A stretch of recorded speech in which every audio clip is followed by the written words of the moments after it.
Hey, kia ora, amazing Agora. I always said that wrong. Hey, how you doing? Kei te pehea koutou, kei te pehea koe. I don't know if there's one or multiple of you. Buenos dias. Good to connect with you here. Hey, couple of things. So one, awesome to have you. I always think how cool it is that you are investing in your relationship with God, right? That you are being real intentional about trying to make sense of this mad and crazy planet. So good on you, you know. There's these people that will, I should get around to it, and then they just don't, and then life just doesn't make so much sense, and they're not connected with God, and so good on you, you are awesome. And there was something else in it's raining, so I'm actually a bit wet, so I just scooted home from work to record this where it was nice and quiet, and got drowned on the way home on my scooter, which was not cool. And it's raining, so I'm going to try and talk a little bit louder, so hopefully you can hear me over the rain and the cars and all the madness of living in the city. Hey, as you know, at Agora we have amazing elders, a whole bunch of very cool elders, and we took on 3 new elders in the middle of last year, but because of lockdown and COVID and sickness and all sorts of stuff, it was just really hard to introduce them to the church. And then we had a good idea a month or so ago of doing it via video. And so I've introduced Christine and then Shelley, and now the last kind of new elder, even though he started like 8-9 months ago, is Al. And so Al has been coming along to church for ages and just a real awesome guy. So, you know, we talk about it in the video. So, hey, we're just going to watch a little, it's like 3 minutes long, a little video of us, of Grant, who's one of the elders, and myself, just kind of introducing Al and praying for him.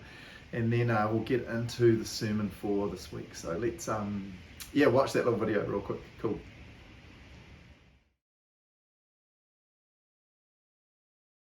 Hey, kia ora, amazing Agora Church. How are you doing? Hey, so as you know, we've been introducing our new elders that are not so new, because a bunch of them came on in the middle of last year. And this is Farah, obviously the cutest baby ever. Hey, so Al joined the eldership back middle of last year, same time as Christine and Shelley. Mm-hmm. And as I've been saying, because of all the lockdown and craziness and stuff, it's just been a real struggle to get him introduced and prayed for and stuff. So yeah, so it's real cool to sit here with Alan Corley and Farah, and Tia's off at daycare at the moment.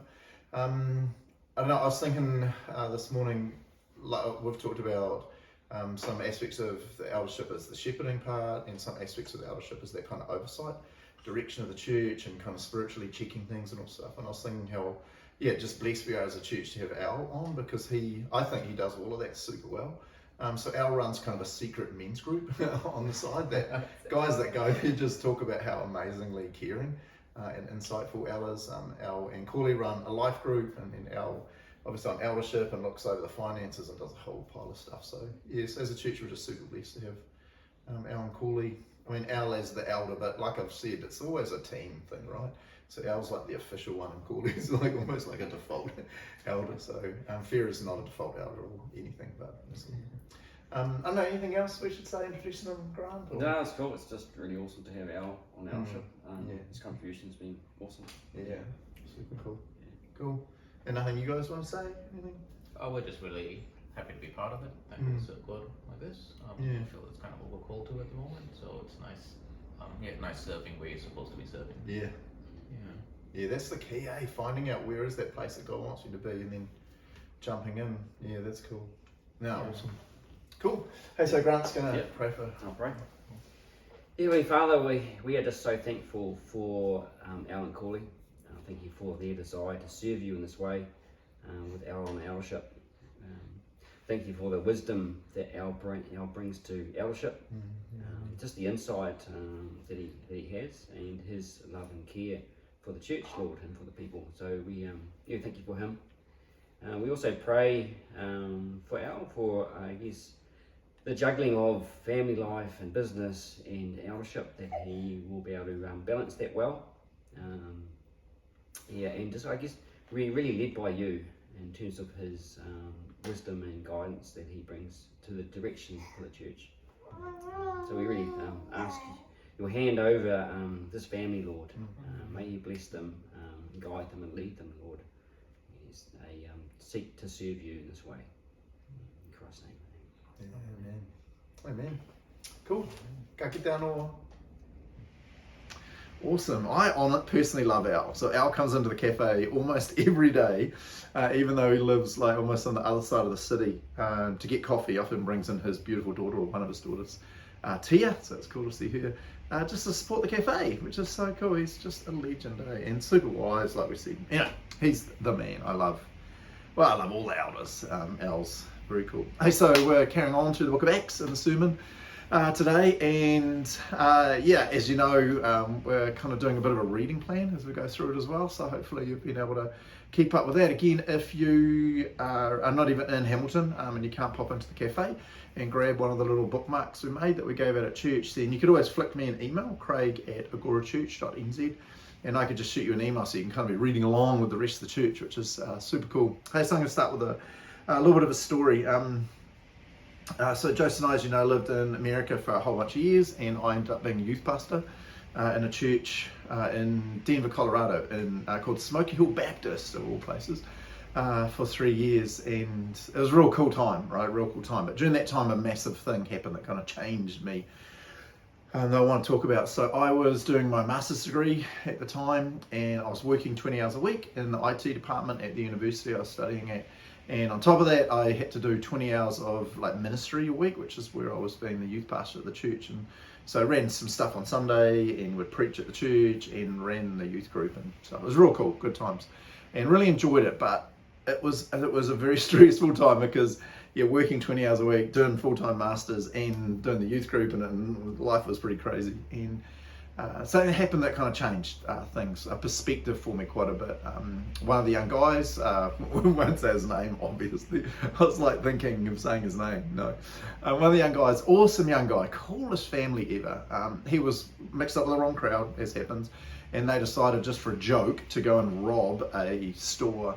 And just before they walked into the store to do the robbery, one of the guys handed him a handgun and said, "Bro, you're not aiming at them, and let's be all better," blah, blah, blah. And he said he just totally wasn't thinking. He was like, yeah, they were being crazy and egging each other on. Before he knew it, they were in the shop, he had the gun, and then cops, and blah. So he ended up in juvenile detention. And I was his youth pastor, so I used to go and visit him. And I thought I'd be going up, and I don't know what, I thought it was going to be like a camp kind of environment. Not at all. It was a full-on prison, right? The whole 9 yards of prison. And I was quite shocked when I went and met with him, and I was really shocked when I spent time with him and talking to him about how much this changed his complete life. He was going to be in there for a while because he'd used a gun in a robbery, and it was pretty scary. And the thing that impacted me is I felt like I'd fitted the youth pastoring into the main thing, which for me was getting my master's, right? But sitting with this young guy, awesome young guy, now just like, what have I done? I'm so stupid. He was just so messed up. Sitting with this young guy in prison. It was like prison, right? Real prison like you see on TV, not like, what I'd imagine. And realizing his whole life had changed, and realizing that I was his pastor, and I had been and would continue to be this key part of his life, and trying to help him make sense of all this. It was I know it sounds cheesy, but it was like a light bulb went bing, it was kind of like, wow, what am I doing fitting this in? I need to be so much more serious and intentional, and it just changed my direction, right? And has impacted me going forward pretty massively, right? The story we're going to look at today is about someone who changes direction a heck of a lot more than that, and this is Paul, or Saul, depending on whether you're using his Greek, Roman, Jewish name rather. And so I'm going to try and call him Paul the whole way through, right? But just so you know, he doesn't change from Saul to Paul. They're just different, depending on which language is being used usually. His name, Saul in one language, Paul in another language. Same guy. He doesn't change his name when he becomes a Christian or anything crazy. But I want to talk about his change and how it's this real dramatic change, right? And look at some of the aspects of that. So in church, we're going to read Acts chapter 9, verses 1 to 19.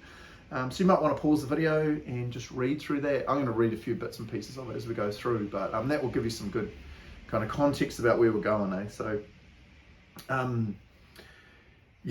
this is just such a crucial part, and we debated which parts of Acts do we do, and I was like, we've got to do Acts 9, right? It's so crucial, and one of the crucial things is Paul ends up writing most of the New Testament. So the majority of the New Testament is written by Paul, who previously is this murderer and this really terrifying guys. I think one of the things that's important to remember is what's kind of going on in Paul's life at this time. We talk about him as a murderer and all this kind of stuff, so I want to read just a couple of verses from Acts chapter 8 that show us who Paul really was before he became a Christian. And one of the reasons for reading this is a lot of commentators, so when I'm studying, you read all these books called commentaries where people have commented on the passage, and a lot of them talk about why is Paul so determined to shut down Christianity, right? That's one of the big questions in it. And one of the things you see is his determination in Acts 1, in Acts chapter 8, 1-3. So let me read these verses, right?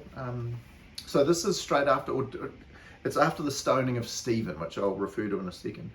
So Saul, same guy Paul, was one of the witnesses, and he agreed completely with the killing of Stephen. And now this is real interesting. A great wave of persecution began that day, sweeping over the church in Jerusalem, and all the believers except the apostles were scattered throughout the regions of Judea and Samaria. And remember Acts 1:8. Ooh, interesting. Some devout men came and buried Stephen with great mourning. And here we go, verse 3. But Saul, Paul, was going everywhere to destroy the church. He went from house to house, dragging out both men and women to throw them into prison. So a lot of the commentators that I was reading about talked about how it seems to be the stoning of Stephen is this pivotal point that changes Paul's thinking. And I'll show you a quote in a minute that says this, but just to kind of set it up, what seems to have happened is there were always so the Jewish nation is being oppressed by the Romans, long story.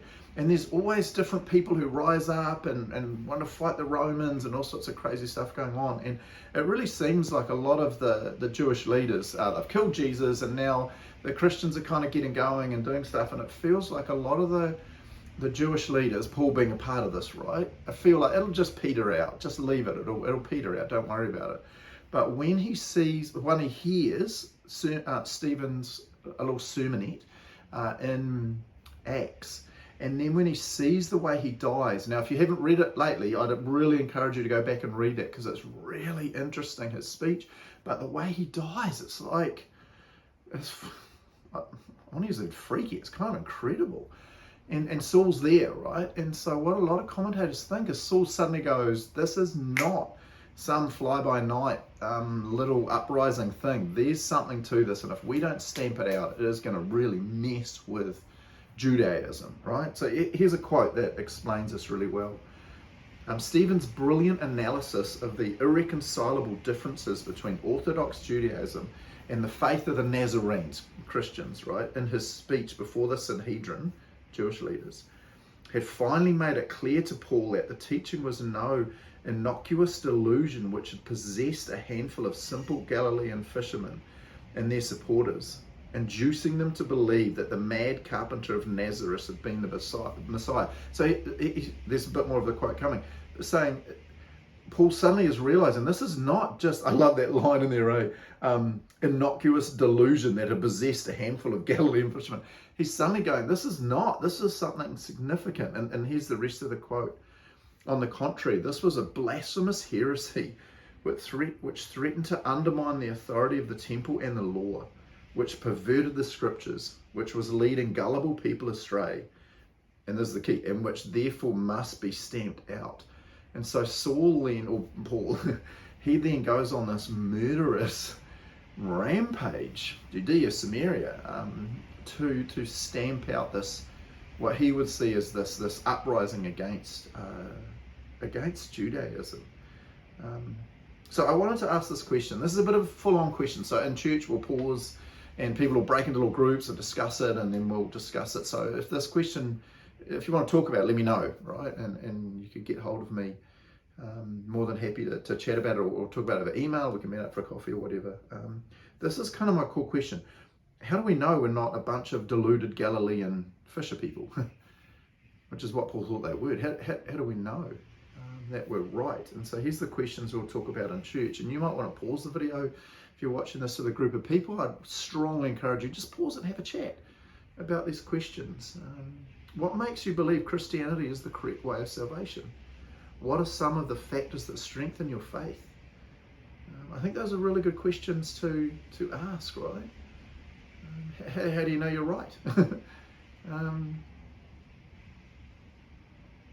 know. I was going to unpack that, but I think that's enough. That makes sense. Hey, so I've got a couple of points I want to talk about in this sermon. And here's the first one. I want to talk about the deep connection between Jesus and his church. The deep connection between Jesus and his church. And this one got me super excited this week. And I'm feeling really frustrated that I don't have a whole bunch of time to do an entire sermon on this. So this is just a snapshot, right? I got really excited. So for each of these points, I'm just going to read a few verses. So this is the key part of verses 1 to 7. But I want to read verses chapter 9, verses 3 and 4, right? So we're kind of cruising through. Excuse me, chapter 9. Hey, so if you've got your Bible, grab it. If you don't have a Bible, pause it. Always good to check the preacher's not making it up. Here's verse 3, talking about Paul. As he was approaching Damascus on this mission, so to kill all people, a light from heaven suddenly shone down around him. He fell to the ground and he heard a voice saying, "Saul, Saul, why are you persecuting me?" And he says, "Who are you, Lord?" And then carries on, right? Now, one of the things that just gets me super excited here is this is not correct, in quotes, what Jesus says, right? But really, it should say, he fell to the ground, heard a voice saying to him, "Saul, Saul, why are you persecuting the church?" Or if you want to make it real personal, Jesus could say, "Why are you persecuting the people I love so much," right? But that's not what Jesus says, which to me is so crucial that we understand. He says, "Saul, Saul, why are you persecuting me? Why are you persecuting me?" Right? And now, to me, this makes complete sense, because I think as Christians, we forget, we don't fully understand the intimate, deep, powerful connection between Jesus Christ and Christians, between Jesus and his church. So from Jesus' perspective, the correct perspective, Paul hurting one Christian is Paul hurting Jesus. Saul, Saul, why are you persecuting me? Why are you attacking me? Saul could say, well, I'm totally not. I'm attacking them. And Jesus would say, them is me. We're intertwined. We are one. We are connected, which gets me so excited, right? I was thinking about it this week. It's like you read in Ephesians 1:19, God says his power is for us, for the church. And you go, why? And it's like, well, because his power is obviously for Jesus Christ, the Son of God, duh. So because Jesus and the church are one, because of our salvation, our dependence, our connection with Jesus Christ for our salvation, the power of God is for Jesus. So of course the power of God is for us, right? And you can keep unpacking that. I just love that, right? So I wrote this down. You're not just some random person walking around on this planet, or maybe at the moment struggling to get by on this mad planet. You are someone who is so loved by Jesus, the creator and the sustainer of the universe, that he sees you and him as divinely and intimately connected. I love that. If you claim to be a believer, if you're in a relationship with God, Jesus looks at you and he sees someone who is awesome and incredible, and someone who is divinely and intimately connected with him. That gets me so excited. Things that you struggle about, he is concerned about. Things you're worried about, he doesn't worry about, but he's concerned with. When you need guidance, he's like, I'm here. We're one. Of course I want to guide you.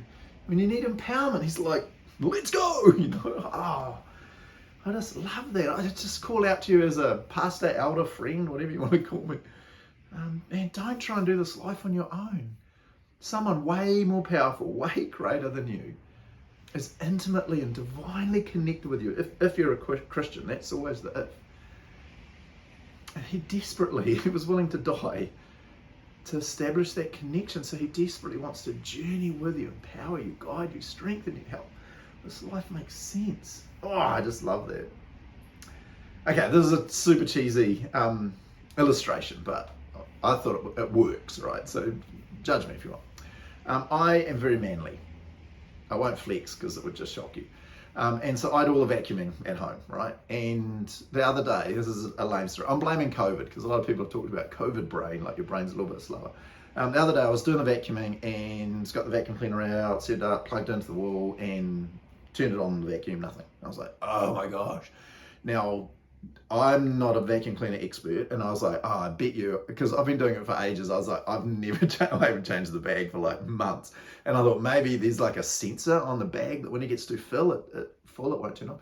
So I was like, oh my gosh, it took me forever with a lot of frustration and possibly some anger, but let's move on beyond that, to get the bag out. How confusing was it to get the bag out of the stupid vacuum? Then I found the new bag and put it in. There's meant to be this replacement filter, but I could not figure out how to replace the filter, and I was getting really ticked off because I just wanted to vacuum, and I time myself. I'm a bit weird when I vacuum, and I have little records to see how fast I can do it. I do a good job, but I want to go fast.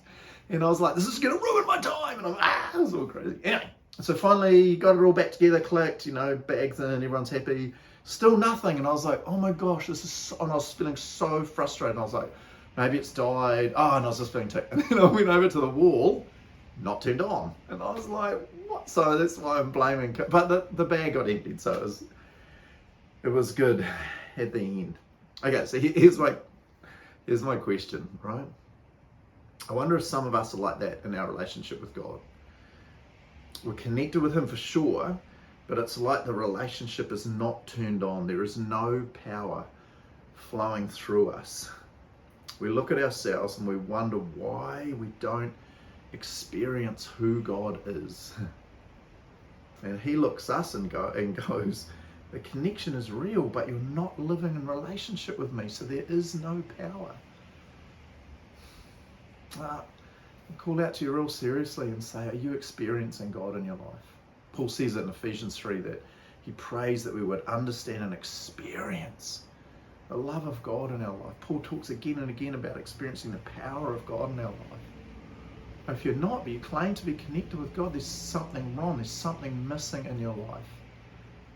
And as I always say, I love to catch up for a coffee. I'm I'm the most messed up person ever, so I'm not judgmental because I'm completely stuffed, right? Or Josephine, Victoria, Chris, one of the elders, someone. Just don't keep struggling through Christianity going, this is not working. Maybe you're plugged in, but they're not turned on. The relationship isn't flowing for a variety of reasons that would be good to talk about. Okay, so that's the first one, right? That's that first one, this incredible connection, this deep, intimate, powerful connection between Jesus and his church. And here's the second point, the humiliation of Saul the murderer. The humiliation of Saul the murderer. This is from verses 8 and 9. So let's read verses 8 and 9 together, Where are we going? 8 and 9. So Saul's been blinded and he's on the ground, and the other guys didn't understand the voice. And where we're going, verse 8, Saul picked himself up from the ground, and when he opened his eyes, he was blind, wild. So his companions led him by the hand to Damascus. We'll come back to talk about that because I'm just like, woo, God's got a sense of humour. He remained there blind for 3 days and did not eat or drink. Oh my gosh, it's just craziness, right? I love this quote that's talking about this. So look at this quote from Dr. Toussaint. I love this. It was talking about Saul, Paul. At one moment he was storming up the road, determined to capture and imprison Christians. Soon thereafter, he was led like a child by the hand into Damascus. I love this last line. God's grace is often displayed in great, powerful acts and in apparent catastrophes. Man, I love that line. Let me read that last one. God's grace is often displayed in powerful acts and in apparent catastrophes. I love the change in Saul Paul, right? One minute he's the man and he's got, people with him and we're arresting and chucking. And the next minute he's being led like a child by the hand. Oh, I just love that, I wrote this down. So often for me, when everything is hitting the fan, an apparent catastrophe is happening, often for me that's when I finally open my eyes enough to see God. He was always there, he was always working, but too often I miss him because my eyes are blinded by my own perceived strength and power, or blinded by worry. Blinded by worry. God's always working. I just talked about how intimately we're connected with Jesus. At church at the moment, I have 2 massive nightmares. Oh my gosh. Last week I was losing sleep over it. I was really stressed about it. I got really sick on Wednesday and had to go home from work. And then I was having my quiet time this morning, Thursday. And I just felt so strongly that the reason I was sick is because I was getting so stressed over these two issues. They're big issues. They're not just like, oh, I don't know. They're big key things in the church. And I just felt yesterday afternoon, and in my quiet time, especially this morning, just felt so clearly God going, I'm going to sort this. I'm going to sort this. Now, I was freaking out. I was looking at it and there was no way I could sort this. And I was praying about it. And yesterday afternoon, I got to this place where I was like, I don't know, it sounds real cheesy, but I just really felt like God saying, I've got this. Will you calm down? And I'm like, but he says it in love, right? And it just changed everything. Now, I had a couple of emails later that afternoon that were still not solved. There's still some big work to do, but just moved the thing massively from the camp to the okay, this is happening camp. Now, I was working on it. I'm working on it, but the stuff that happened is God stuff. And I was just like, so what I'm trying to say is it was like a catastrophe. This is the big stuff for the church, right? I'm the pastor, I'm involved, I'm an elder, I'm working on some pretty key stuff. And I've really seen God go, I've got this, bro, calm down. He wouldn't call me bro, but you know what I mean? That last line, God's grace is often displayed in great, powerful acts. We see God do something amazing. We're like, whoa. But I love that last bit. And in apparent catastrophes. There's a catastrophe happening. And I'm seeing it's God working through it. He's guiding. He's sorting it out for me. And I'm just so thankful. Man, the change in Paul's life is crazy. He goes from wanting to kill Christians to being the biggest theologian, the biggest missionary, the biggest evangelist, the biggest writer of the New Testament. In 3 days, and even shorter, I think, really. I think the 3 days is time for him to process. And he's, as a good Jewish leader, he would have memorized the Torah, so the first 5 books of the Bible, and almost the whole Old Testament. A lot of the Jewish leaders then would have memorized the entire Old Testament. So while he's blinded, there's no New Testament at this point. Where are we? Or maybe a couple of the early books, but not much. And so my theory is that those 3 days of blindness, his brain is going full speed while he's processing the whole Old Testament, going, oh my gosh, we were looking for the Messiah.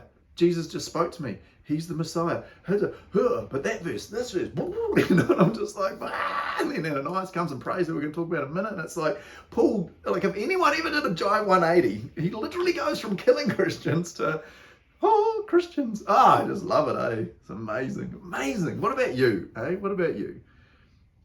When you look back over your life, whether that's a lot of years or just a few years, what kind of change has Jesus brought into your life?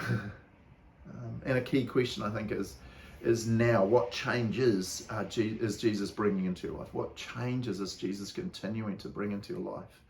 One of the things I do pretty regularly is I look back over the last 6 months, sometimes the last 2 years, but usually the last 6 months. And I just ask myself this question: how am I more like Jesus now than I was 6 months ago? Now, often I'm still wrestling with the same stupid sin or the same worry or whatever, but I want to be a little bit more like Jesus. I want to be more hungry for the Bible. I want to be more bold in sharing my faith. I want to love my wife more. All these things, right?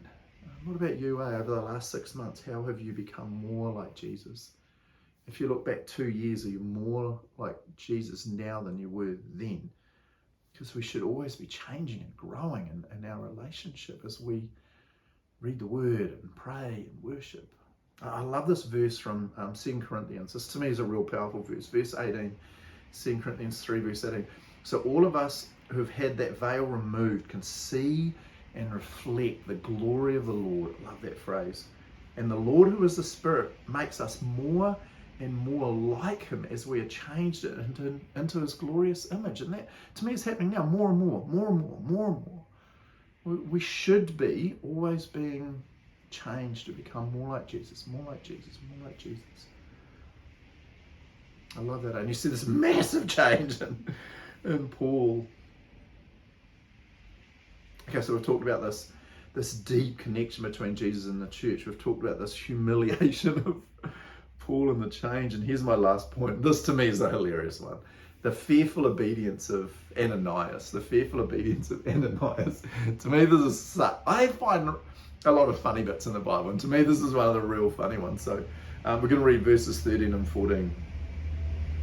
Verses 13 and 14. So I'm sure you've read this before, and like I said earlier, pause it and read if you're like, why is he jumping around? Stop. Read verses 1 to 19 and you'll see I'm just pulling some bits out, right? So where am I going? 13 and 14. I'll start from verse 11 because it's just such a cool story. So Ananias, Luke, who wrote Acts, retells this story of Paul's conversion in chapter 22 and chapter 26. And in chapter 26, he records that Ananias was praying at the time that Jesus came and spoke to him, which I find very interesting. There's a lot of talk about prayer in Acts, but anyway, another sermon. So he's praying. We read that in chapter 26. And anyway, and then verse 11, the Lord said, go over to Straight Street, which still exists. Unbelievable. There's two main parallel streets in Damascus. One's called Straight Street. I was like, oh, that's so cool. To the house of Judas. When you get there, ask for a man from Tarsus named Saul. He's praying to me right now. Interesting, eh? So this is still in the 3 days of fasting and praying. This is Jesus speaking. So Paul is now praying to Jesus. So the conversion has already kind of happened. What already happened? I love that. Anyway, I've shown him a vision of a man named Ananias. This is Ananias coming in and laying hands on him so he can see again. And I love Ananias' response, right? So this isn't a vision. This is like amazing. And then he still pushes back. I love Ananias. But Lord, exclaimed Ananias, I've heard many people talk about the terrible things this man has done to the believers in Jerusalem. And he's authorized by the leading priest to arrest everyone who calls on your name. But the Lord said, go. I just love it. For Saul is my chosen instrument to take my message to the Gentiles and to kings as well as to the people of Israel. I'll show him how much he must suffer for my name's sake. I just love this. I love Ananias. I just love Ananias. Oh man. So I was writing it down. I'm trying to find, I got lost in my notes. I was writing it down this week, just thinking about it, how this is what I hear Ananias saying to Jesus. It's like he says this to Jesus. Hey, Lord, I'm sure you know, but I just want to remind you who this guy is. Are we sure you want me to go? He's been killing and, and he's in a vision. I'm like, oh, it's so cool. And then Jesus says, yeah, go. And then he goes. And I just love that. There's no more debating. There's no, well, hang on, let's just rethink. Maybe we should wait a week. Should I get the church to pray? Let me fast for 2 days. There's just like, okay, and I've always thought I have this hope that in heaven we can watch video replays of things that happen on earth. Who knows, right? This is one of the videos I love to watch, the face of Ananias walking down Straight Street. Is it like the slowest walk ever? Is he like, yeah, let's go Jesus? I would think he's kind of like, oh, shivers, oh my gosh. Okay, everyone, goodbye, oh my God, because he's kind of freaking out. Oh, I love that bit. Okay, so let me finish with this. Sometimes God asks us to do easy things. He does, right? This is not an easy thing he asked Ananias to do. Easy things that we're excited about, we're prepared to do, we're equipped, but really often God asks us to do tough things, like really, really tough things. So how about you? I wanted to just pause for a minute as we finish here. Is there anything that as soon as I started saying it, you're like, oh man, that that Jesus is asking you to do? It may not have come in a vision. I don't have visions, or I haven't had visions. But I know when Jesus is calling to me, telling me to do something he wants me to do, or telling me to stop doing something I shouldn't be doing, right? Which may be sin, but maybe not. Maybe overworking, maybe whatever, there's a whole bunch of things. What about you? Just think for a minute. Is there anything that Jesus is asking you to do? It might be something real small, real easy, and you're like, yeah, I just need to do that. But it might be something really massive, right? Really massive. If it's something really huge, this is what I'd love to ask you to do. I'd love you to meet with someone and ask them to pray with you on it. You might be mishearing, right? You might be mishearing. I'd hate you to think, yes, thank you, Craig, I've got to go and God's like, whoa, that was not from me. So it's always good to check in with someone wise, mature, spiritual, and say, hey, this is what I think God's asking me to do. Jesus is calling me to do. Could you pray with me? Could we talk through this? Let me pray for you on that as we finish. Yeah, Almighty God, I call out to you now in the name of Jesus Christ for this beautiful person or people that are watching, listening to this right now. I know there's always something you're wanting to change because you want us to grow, right? More and more to become like Jesus, as Paul wrote in Corinthians. I just really pray that they would hear really clearly from you, whether it's an easy thing or a tough thing. And I pray if it's a really big thing that you would give them someone awesome in their life that they can meet with, to pray about, to talk through this with, to know it's from you. We've got to be real careful when we're doing massive, taking big steps, that we don't want to just go rushing on and you were never in it. You never called us. Yeah, so can you give them that real clarity, God? Help them to know beyond a shadow of a doubt. Man, it's the same with Ananias. Jesus called to him and he obeyed. He just went. We want to be like that. We want to be obedient people. Yeah. And thanks that you even talk to us. Oh, amazing. Amazing. Yeah, I pray this in the name of Jesus Christ. Amen. Cool. Have an awesome week as always. Super happy to catch up. Email me, craig@agorachurch.nz. Or Josephine, one of the pastors, elders that love to chat, but have a really cool week, knowing that, like that first point, you have a deep, intimate connection with Jesus Christ, the creator and sustainer of the universe.